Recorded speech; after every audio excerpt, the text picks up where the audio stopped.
Eu começo por agradecer o convite para, uma vez mais, estar aqui convosco.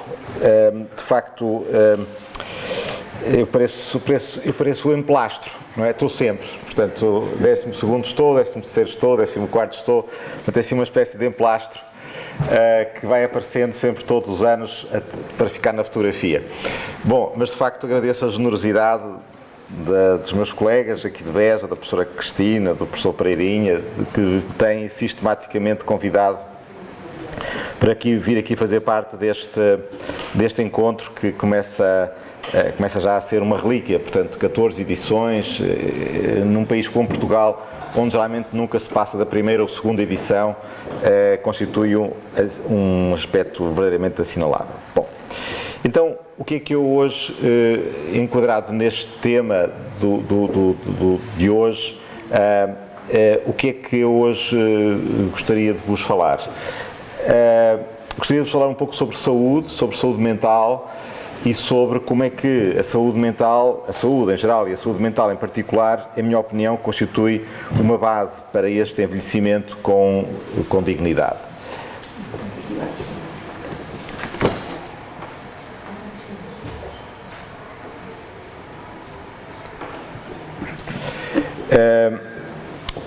E, portanto, é esse basicamente o meu objetivo. Eu começar por vos dizer que quando nós falamos de saúde em pessoas mais velhas, temos necessariamente de ter um enquadramento diferente do que quando falamos em saúde em pessoas mais novas. Quando falamos em saúde em pessoas mais novas, a saúde é algo de absoluto, ou temos ou não temos. Aliás, geralmente dizemos de nós próprios que estamos saudáveis ou que não estamos saudáveis. Tem muito a ver com índices objetivos, com exames, com análises, com registros que de alguma forma discriminam entre quem está saudável e quem não está saudável. Quando nós passamos para as pessoas mais velhas, diria a partir dos 60, 70, 80 anos de idade, 60, 70, não precisamos sequer de chegar tão longe, a saúde ganha um caráter diferente, ou seja, é expectável que pessoas mais velhas possam apresentar problemas de saúde, o que não significa necessariamente que se considerem a si próprios como pessoas doentes. Uma pessoa pode ter colesterol elevado e não se considerar doente, uma pessoa pode ter reumatismo e não se considerar doente, uma pessoa pode inclusivamente sofrer de cancro e não se considerar doente. Porque quando nós chegamos a uma idade mais avançada, há um aspecto tão mais importante do que a saúde objetiva, digamos assim, que é a saúde percebida, que é a percepção de saúde. O que faz com que, quando nós perguntamos a alguém, 70, 80, 90, 100 anos, como é que ela está, essa pergunta fica completamente imperfeita, é uma pergunta incompleta, não é? Tão importante como perguntar a alguém mais velho como é que ela está, é perguntar como é que ela se sente. Porque, na verdade, a maneira como a pessoa se sente é muito mais importante, se calhar, para que ela possa dizer-nos algo acerca do seu estatuto de saúde do que simplesmente como é que ela está. Porque, claramente, uma pessoa com 80 anos não está igual a uma pessoa de 40. Uma pessoa com 80 anos não está igual àquilo que era aos 40. Mas isso não faz dela necessariamente uma pessoa doente, mesmo que tenha doenças. Mesmo que tenha doenças. Porquê é que eu começo por esta introdução? Porque me parece absolutamente importante para nós ponderarmos realmente esta ideia de que, se nós não cuidarmos da saúde das pessoas mais velhas, nós não podemos encará-las com a dignidade que elas merecem. Mas não é só a saúde real. Não é só a saúde real. Ou seja, não é só a saúde medida pelo colesterol, pela tensão arterial, pela glicemia. Não é só por isso. Tem que ser também pela maneira como as pessoas se sentem. E a maneira como as pessoas se sentem, numa idade mais avançada, tem muito a ver justamente com a percepção também da sua saúde mental. Isto é, como é que elas são respeitadas, como é que elas são encaradas, como é que elas são olhadas, qual é o seu papel na sociedade. E é um pouco acerca disso que eu irei aqui falar. Bom, neste tipo de eventos, geralmente nós começamos sempre por falar sobre isto não está a descer. Agora está. Quer dizer, aqui está, mas ali não aparece. Tem que aplicamos sensor novamente.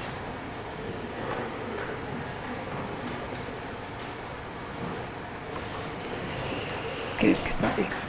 Mas não se está a conseguir ver ali. Ver ali que o... Está duplicado já.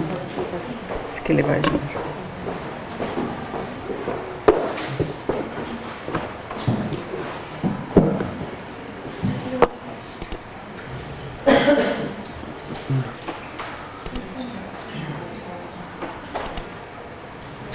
Tipo assim, ok.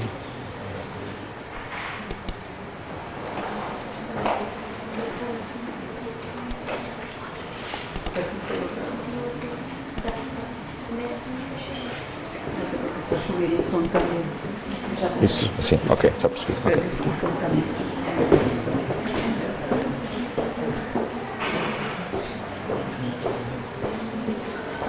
Bom, geralmente neste tipo de encontros nós começamos sempre por falar sobre a questão demográfica e pronto, também não vou ser desmancha prazeres e portanto não vou também falar aqui deixar de falar aqui da questão demográfica, mas vou, se calhar um slide chega, não preciso de mais do que isso, para vos demonstrar como é que de facto, não é só Portugal, mas os países em geral, como é que o mundo ocidental em geral está a envelhecer. Então reparem, em França, no início do século XX, por volta de 1900, eles têm estatísticas mais antigas do que as nossas, apenas 1 em cada 10 pessoas ultrapassava os 60 anos. Atualmente, só 1 em cada 10 é que não ultrapassa os 60 anos. Okay. Vejam, em 100 anos, como as pessoas com mais de 60 anos, num país como a França, tornaram-se absolutamente determinantes, tornaram-se a grande maioria, e aqueles que têm menos e aqueles que, digamos, que não chegam aos 60 anos, quase que isso dá um sinal de algum insucesso. Em Portugal, eu fui buscar esta estatística, que é uma estatística interessante. Eu não nasci em 63, nasci em 64, mas na verdade poderia perfeitamente aplicar-se também a mim, que é quantos dos nossos colegas de escola nascidos em 63 é que conseguiram festejar os 60 anos em 2023? Na verdade foram 92 em cada 100, ou seja, só 8 em cada 100 nascidos em 63 é que morreram entretanto. Isto é extraordinário. Chega até a ser mais do que em França, e na verdade é isso mesmo, ou seja, hoje em dia, em Portugal, nós conseguimos viver mais tempo do que num país como a França. Mas quando nós pensamos precisamente nisto e quando pensamos nestas pessoas todas que hoje têm 70, 80, 90, 100 anos de idade, não podemos pensar nelas como pensávamos precisamente há 100 anos atrás. Não seria correto, não seria sequer inteligente da nossa parte. Então é importante também vermos como é que hoje em dia nós encaramos e como é que vivemos justamente este ciclo de vida. Você quer fazer concorrência comigo? Quer apresentar? Venha! Vamos lá embora, quer falar? Se quiser, esteja à vontade. Tudo bem, à vontade, mas é melhor para ter isso de vez, está bem? Porque assim desconcentra-me, está bem? Portanto, resolva de uma vez por todas, está bem? Ou então não há som para ninguém, é que assim fico muito desconcentrado mesmo, desculpa, mas não consigo. Está resolvido? Eu percebo. Eu percebo, mas é que desconcentra-me. Nada, não, mas fico desconcentrado. Tá? Está resolvido? Pronto. É que, está a ver, eu dizer que hoje em dia, efetivamente, não, apesar de vivermos muito mais tempo, não vivemos como vivíamos há 100 anos atrás. E o que temos aqui nesta imagem é uma comparação entre, justamente, qual é que era o modo como o ciclo de vida era encarado há 100 anos atrás, precisamente, e esta é uma imagem criada pelo Alexandre Kalash, em que ele nos mostra como é que era o ciclo de vida no tempo do Bismarck. Okay? Bismarck era um primeiro-ministro alemão que mais ou menos inventou o conceito de reforma. É uma figura importante nos estudos de envelhecimento, porque foi de facto das primeiras pessoas que disse que era importante preservar a vida das pessoas mais velhas, nomeadamente garantidos uma pensão de reforma quando elas não conseguissem trabalhar. Só que, como vocês veem ali, de facto, o período esperado para a reforma no tempo de Bismarck era uma pequenina fatia, portanto era assim um filete muito fininho, porque claramente as pessoas há 100 anos atrás trabalhavam praticamente até morrer, portanto todo o tempo de vida era consagrado ao trabalho, sendo que o tempo de estudo era também ele próprio muito pequeno. Quando nós olhamos para a imagem da direita, temos também uma imagem criada pelo Alexandre Kalash, onde ele nos mostra como é que é o ciclo de vida, ok? Hoje, como é que nós hoje o podemos esperar. E o que nós vemos, a partir precisamente dos 60 anos de idade, é que, se repararem, há toda uma diversidade de experiências que podem acontecer. As pessoas podem trabalhar, as pessoas podem estudar, as pessoas podem estar reformadas, as pessoas podem estar reformadas e trabalhar, as pessoas podem estar reformadas e estudar, as pessoas podem estudar e trabalhar. Ou seja, não é possível eu insisto sempre muito nesta tónica, não é? Não é possível nós continuarmos a olhar para as pessoas mais velhas hoje em Portugal como olhávamos há 100 anos atrás ou até mesmo há 50 anos atrás. Okay? Nós vamos agora festejar daqui a uns dias os 50 anos de 25 de Abril. Não tem nada a ver o modo como se vivia em Portugal há 50 anos atrás no envelhecimento com o modo como hoje se vive. Por exemplo, desde logo, porque hoje nós temos pensões de reforma garantidas para todos. Podem ser muito baixas, mas estão garantidas. Há 50 anos atrás não tínhamos. Porque hoje nós temos um SNS que funciona. Às vezes funciona melhor, outras vezes funciona menos bem. Num sítios melhor, noutros menos bem. Há 50 anos atrás não tínhamos. Porque hoje nós temos, por exemplo, mestrados em gerontologia, coisas que há 50 anos atrás não temos. Porque temos estudantes em gerontologia, coisa que há 50 anos atrás não temos. Porque temos estudantes de serviço social. Alguns estudantes de serviço social aqui, certo, na sala. Há 50 anos atrás só havia 3 escolas de serviço social em Portugal. Não é? Portanto, Porto, Coimbra, Lisboa. Não tem nada a ver. E, portanto, necessariamente, nós não podemos olhar para o modo como se envelhece hoje em Portugal, para o modo como se envelhecia há 50 anos atrás. Esta questão, para mim, enquanto nós não encararmos que eu, que vou ser em breve uma pessoa mais velha, não posso ser olhado da mesma forma com que o meu avô foi olhado, enquanto nós não evoluirmos sob este ponto de vista, nós não vamos conseguir perceber que os mais velhos não podem ser justamente aquele filetezinho que está ali do tempo do Bismarck. Então, nós temos de, claramente, e aliás o título deste congresso, deste seminário já o fala nisso, nós temos que diferenciar entre velhice e longevidade. Hoje já não é tanto uma questão de velhice, hoje é sobretudo uma questão de longevidade. Hoje já não é tanto falar de pessoas velhas, é falar de pessoas que envelhecem. Hoje já não é tanto falar de pessoas que atingem uma idade mais avançada, apenas é falar de pessoas cuja idade mais avançada faz parte da sua vida. E, portanto, esta ideia de longevidade, esta ideia de ciclo, obriga a que nós também tenhamos uma mudança de perspectiva sobre o que é que significa envelhecer e sobre o que é que significa proporcionar às pessoas mais velhas, ou quando atingem a idade mais avançada, a dignidade de que se fala. A longevidade traz inúmeros desafios. Eu coloco aqui neste slide alguns deles. Por exemplo, coloco o desafio do saber como é que vamos chegar aos 100 anos, como é que vamos viver aos 100 anos, como é que nós vamos atingir os 100 anos. Anteontem, hoje é quinta, ontem morreu o pai de um compadre meu, tinha 101 anos, foi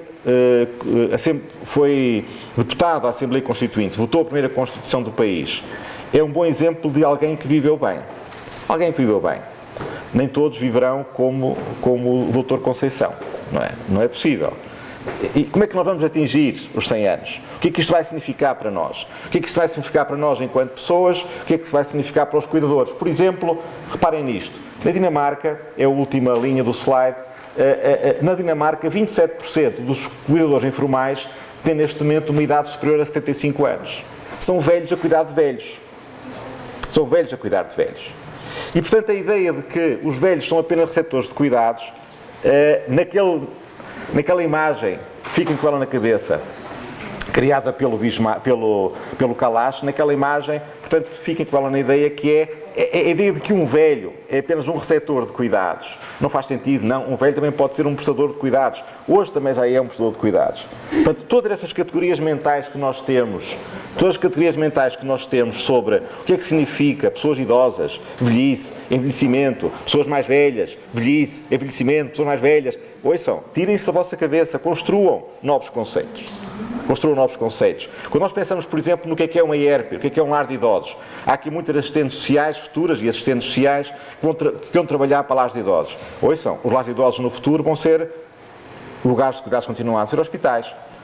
Vão ser lugares de cuidados paliativos. Morre-se nos lares de idosos. Como se morre nos lares de idosos? Como é que as pessoas são acompanhadas na parte final das suas vidas nos lares de idosos? Quando foram criados nos anos 80, recriados nos anos 80, os lares de idosos eram espaços para acolhimento de pessoas que viviam sozinhas em casa. Ponto final. Portanto, há todo um conjunto de conceitos que esta enchente, no bom sentido, de pessoas mais velhas faz com que nós tenhamos de mudar. Cerca de 55% dos americanos temem não ter dinheiro para viver até aos 100 anos. Ok? Em Portugal, quantas pessoas é que pensarão nisto? Quantas pessoas é que terão medo, por exemplo, de não ter dinheiro suficiente para viver até aos 100 anos? Se me dissessem agora assim, António, vais viver até aos 100 anos, tens mais 40 anos de vida. Teria de pensar algumas teria de pensar aqui algumas opções. Se calhar teria de pensar algumas opções, não é? Com mais de 40 anos de vida eu posso fazer praticamente tudo do princípio. Posso casar, posso ter filhos, posso festejar bodas de prata com a nova mulher, posso fazer uma hipoteca de casa. Os bancos até hoje não dão hipotecas raramente acima dos 70 anos de idade, raramente acima dos 75 anos de idade, por exemplo, não é? Raramente. Na Suécia, por exemplo, as hipotecas são ilimitadas. Ou seja, as pessoas podem pedir um empréstimo para sempre, forever. Fica para os filhos. Se não forem os pais que pagam, pagam os filhos. Portanto, há muitas questões aqui que nós ainda estamos agora a começar a perceber como é que elas poderão ser no futuro, ok? Agora, uma coisa é certa, insisto nisto e pelo menos esta ideia retirem daqui, que é os velhos não podem continuar a ser encarados como tem sido até aqui. Não faz sentido. Isso é estar Ouçam, nós não encaramos hoje as pessoas com deficiência como as encarávamos há 40 anos atrás. Nós não encaramos hoje os invisuais como encarávamos há 40 anos atrás. Porquê é que continuamos a encarar os mais velhos em muitas circunstâncias como encarávamos há 40 anos atrás? 27% dos cuidadores de enfermagem na Dinamarca são cuidadores, acima de 75 anos de idade.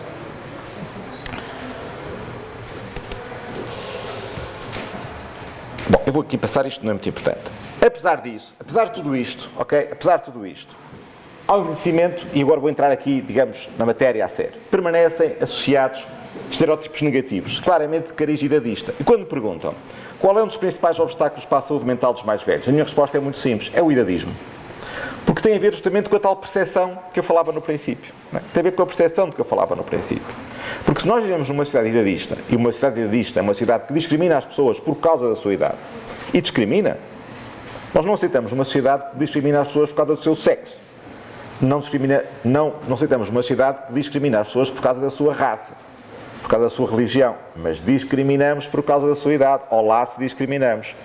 Eu que fico desempregado aos 60 anos de idade, que vão ver como é que eu tenho hipótese de arranjar um emprego equivalente àquilo que tenho. Nasceu aqui em 64, 60 anos. Nós queremos pessoas mais jovens, dinâmicas, adaptáveis, flexíveis, com espírito de iniciativa. 60 anos, ó amiguinho. Pensem nisto. Um exemplo muito simples. Sabem que é um shopping, certo? Um shopping que tem muitas lojas, certo? Olhem para as funcionárias e para os funcionários das lojas de shoppings. Quantos é que vocês veem acima de 50 anos de idade? E acima de 40? Muito poucos. São quase todos abaixo de 40. Quase todos abaixo de 40. Ok? Quase todos abaixo de 40. Agora experimentem que eu, por exemplo, queria trabalhar para o McDonald's. Era o sonho da minha vida. Fazer hambúrgueres McDonald's. Ok? Acham que eu tinha hipótese? Honestamente, acham que eu tinha hipótese? Não. Mesmo que eu quisesse muito. Mesmo que eu dissesse, não, eu quero.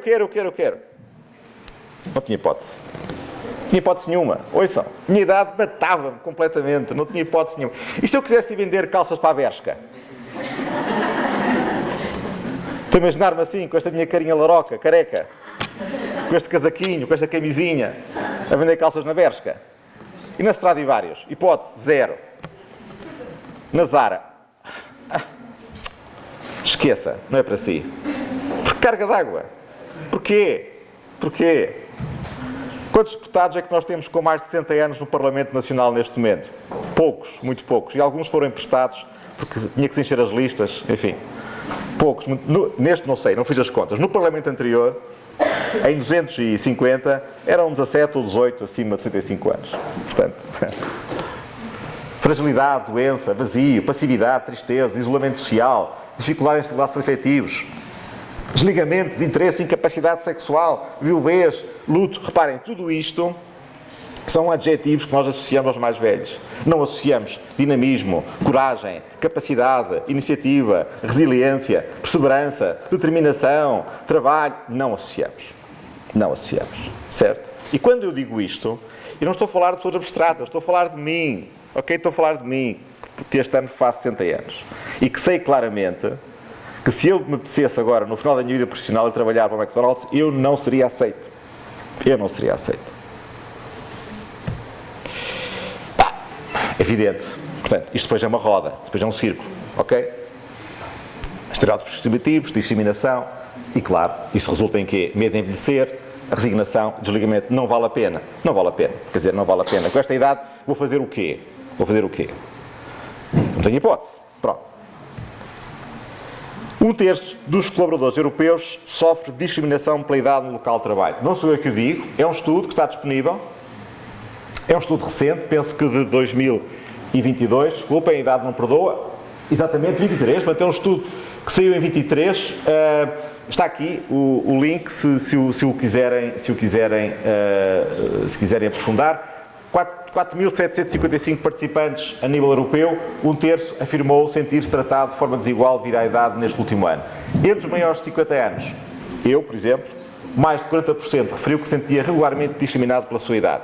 Não sou eu que o digo, não é uma opinião pessoal, é um estudo, tão válido como qualquer estudo, evidentemente, apesar de tudo a amostra é muito significativa e, reparem, quer dizer, corrobora muito esta ideia de que, efetivamente, as pessoas sentem discriminadas. Eu sei que para vocês, a maior parte de vocês tem 20 anos, 20 e poucos anos, eu sei que isto para vocês faz muito pouco sentido, mas vocês vão trabalhar, em muitos casos, com pessoas para quem isto faz todo sentido, ok?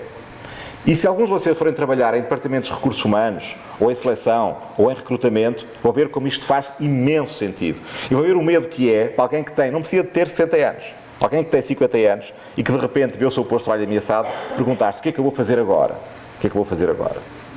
Aliás, em Portugal, como sabem, é uma das medidas que está muito em discussão e que esteve em discussão agora na Comissão de Reforma da Sustentabilidade da Segurança Social, onde eu, enfim, colaborei ocasionalmente. Uma das questões que se coloca é porque é que as pessoas vão ter reforma antecipada quando têm subsídio de desemprego prolongado. Isto é, em Portugal, quando as pessoas têm mais de 55 anos e ficam desempregadas, obtêm um subsídio de desemprego, pode ser prolongado e que ao fim de 3 anos, penso eu, acho que ao fim de 3 anos, converte-se em reforma antecipada. Portanto, se eu fico reformado aos 55 anos de idade, o Estado parte do princípio que, aguenta-te aí 3 anitos e depois no fim nós reformamos antecipadamente. Isto é altamente perverso.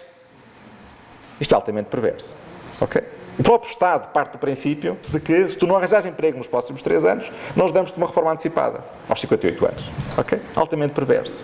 Porque está a dizer à pessoa: aguenta-te 3 anitos, porque depois vais para a reforma. Não tens de te preocupar mais com o emprego. Isto seria interessante se o país fosse um país de jovens. O nosso país não é um país de jovens. Ok? Não é um país de jovens. O idadismo permanece. Pronto. Julgo que estamos claros quanto a isto. E às vezes permanece em formas muito mais subtis do que nós pensamos. E formas que todos nós utilizamos. Eu fui buscar aqui alguns exemplos. Por exemplo, o pôr do sol. Felizmente, a imagem deste congresso é uma imagem muito boa. Já agora dou os parabéns à pessoa que fez a imagem deste congresso. Ok? Muito boa. Mas eu, enfim, ao longo destes anos que tenho dedicado a esta área, há mais de 20 anos, às vezes vou assim a encontros, género. Envelhecer em Portugal. Qual é a fotografia de fundo? Um pôr do sol. Logo ali. Seminário sobre envelhecimento ativo, o pôr do sol. Estão a ver? Ou então pior, uma pessoa num banco de jardim, ali alapada. Está bem? Pronto.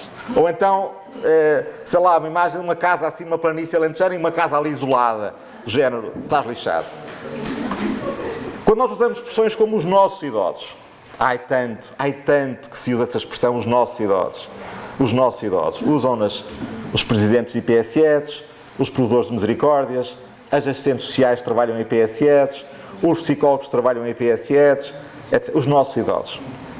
Os nossos idosos aqui são muito bem tratados, doutores, são muito bem tratados. Venha cá, ao seu idoso, venha cá. Mostre como está bem tratadinho, venha cá. Os nossos idosos. Se alguém tratarem como nossos idosos, eu penso que vou ser ligeiramente agressivo. Quando, por exemplo, insistimos em termos como ainda, ou já não. Ele ainda consegue, ela ainda consegue fazer. Venha cá, Dona Maria, venha cá mostrar como é que ainda consegue. Aqueles programas da manhã, do Gocha, da Cristina Ferreira, estão cheios disso. Aquilo é o pior que imaginar se possa. Eu pergunto-me assim, se aquilo fosse feito com uma criança com deficiência, ok? Se aquilo fosse feito com uma criança com deficiência, venha cá, Sra. Maria, venha cá mostrar como ainda consegue dançar. Ou então temos outro lado, que é já não. Pois já não consegue fazer isso, não é? Coitado, já não consegue. Conseguiu, não é? Pronto, bons tempos, deixe lá, bons tempos. Agora já não consegue. Pois não, já não consegue. Que chatice, já não consegue. Pronto, deixe lá. Melhores tempos virão. Cemitério. Quando limitamos, outra coisa que eu detesto, quando limitamos a função dos mais velhos à memória, ao testemunho ou à transmissão. Escola primária, ok? 6, 7 anos de idade. Hoje temos cá o Sr. José. O Sr. José que nos vai contar como é que era a sua vida no antigamente. Ó Sr. José, conte lá como é que era a sua vida no antigamente. Olha, muita fominha, era uma sardinha para 3. Uma côdea de broa. Não é essa parte que nós queremos. Não, conta as histórias do antigamente, como é que era. Essa parte da fome e da sardinha não interessa. Muito isto. Os velhos são muito chamados para dar testemunho. Dá testemunho. Parece que não têm presente. Parece que não têm presente. Parece que não têm, só dão testemunho, só falam do passado. Nós chamamos os velhos de falar sobre o passado. Bom, agora então é o máximo. Em 5 de Abril, vem o coronel A, o capitão B, o general X, falar sobre como é que era antigamente, não sei o quê, tudo, memória. Então e o presente? Qual é o presente destas pessoas? O que elas fazem no presente? E do futuro? O que é que não se fala do futuro? Estou a perceber? Portanto, ou então quando nós equacionamos planos para idosos, tomando-os como um grupo homogéneo. Eu faço já aqui a minha declaração. Há atualmente, como sabem, um plano nacional para o envelhecimento ativo e saudável, certo? Foi aprovado. Eu não alinho, está bem? Não sou contra, sou claramente contra. Disparate. Um disparate. Eu não quero nenhum plano para mim enquanto for velho, tal que também não quero nenhum plano para mim enquanto sou adulto. Não há nenhum plano nacional para as mulheres, não há nenhum plano nacional para os homens, não há nenhum plano nacional para os adultos. Porque há de haver um plano nacional para os idosos. Porquê? Quer dizer, porquê que eu daqui a 5 anos hei de fazer parte de um plano, só porque tenho mais de 35 anos? Por carga d'água. Eu não quero ter nenhum gestor de idade. Uma das ideias é haver um gestor de idade. Por carga d'água eu quero ter um gestor de idade. Eu não preciso de nenhum gestor de idade. Pode haver um plano para pessoas diabéticas, admito que sim, um plano para pessoas com demência, agora um plano para pessoas com mais idade. Quer dizer, isto é inacreditável, como é que tudo isto passa levianamente, sem qualquer tipo de escrutínio social ou político, não é? Bom, eu faço o que posso, mas sou velho, já ninguém me ouve. Este é um facto. Será que aquele plano nacional para as pessoas idosas é um plano a pensar no professor Marcelo Rebelo de Sousa? Pois é. Se calhar podia ser. Ou a pensar nesta senhora que está aqui, que é a professora Maria Amélia Ferreira, deste lado aqui, vocês provavelmente não a conhecem. A professora Maria Amélia Ferreira foi diretora da Faculdade de Medicina da Universidade do Porto, é atualmente provedora da Misericórdia do Mar Canadense, uma pessoa altamente diferenciada. Será que não é? Sabem quem é? Sabem quem é que aquele plano é dirigido? É aquela senhora da ponta. É aquela senhora da ponta. Estão a ver como é que nós discriminamos as pessoas? Estão a ver como é que nós discriminamos as pessoas? É assim que nós discriminamos as pessoas. Quando pensamos em pessoas idosas, não pensamos no professor Marcelo, nem pensamos na professora Maria Amélia. Estes têm nome. Aquela não. É apenas uma pessoa idosa. Estão a ver? Quer dizer, esta é que são as questões de dignidade associadas aos mais velhos. Nós estamos no princípio. Quando pensamos em pessoas idosas, nós temos de ter muito cuidado em não querermos transformar agora as pessoas idosas numa espécie de grupo lucrativo, de que todos nós vamos ganhar com isso. Ok? Vai dar emprego, vai dar investigações, vai dar... É preciso ter muito cuidado com isto. Ok? Nós não fazemos com outros grupos. Pronto, e vou acabar.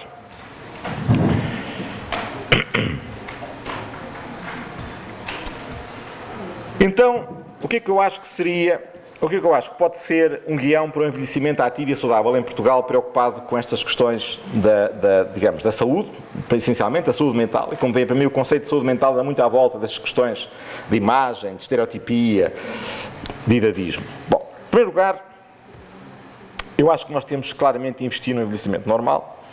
Acho que isto é muito importante. Acho que isto começa, sobretudo, em idades precoces. Eu julgo que em Portugal, ao longo destes 20 anos em que eu tenho dedicado a esta temática, eu julgo que muitas vezes nós temos, eu próprio se calhar também tenho contribuído para isso, temos feito muito temos de alguma forma disseminado uma cultura de velhice, muito preocupados com os velhos, ok? Muito preocupados com os velhos, com os mais velhos, como queiram chamar. Nós temos de nos preocupar com as pessoas de uma idade anterior. Se nós queremos preparar as pessoas, se queremos preparar o melhor envelhecimento, se queremos preparar as pessoas para viverem melhor os 70, 80, 90, 100 anos, para responder àquelas perguntas, não é só se eu chego aos 100 anos, mas como é que eu chego aos 100 anos, eu tenho que começar a pensar nisto antes. E pensar nisto antes significa pensar nas pessoas da meia-idade. As pessoas da meia-idade em Portugal são muito esquecidas. Muito esquecidas. Quando digo pessoas da meia-idade, estou a falar de pessoas de 40, 50, ok, até aos 60 anos. Muito esquecidas. Porque justamente é um período da vida em que muito daquilo que nós fizermos ou não fizermos vai ter depois consequências 10, 15, 20 anos mais tarde. A começar pela saúde física e pela saúde mental. Portanto, esta questão para mim é uma questão importante. Investir no envelhecimento normal. Deste grupo aqui, do grupo, digamos, de meia-idade, dos adultos, ok? Dos adultos, certo? E também pensar, nomeadamente num grupo em grande crescimento em Portugal, que é o grupo dos 80 e mais anos. 80 e mais anos e que é um grupo que precisa também de ser olhado de forma muito especial, dado que é um grupo que aí sim começa a apresentar carências a nível da saúde, física e mental, que precisam de ser devidamente cuidadas. Mas sobretudo, eu acho que nós temos que às vezes desviar um bocadinho o nosso foco dos 60, 70, 80 para o foco dos 40, 50, 60, porque aí provavelmente vamos poder ter algumas conquistas que a médio prazo se vão revelar interessantes.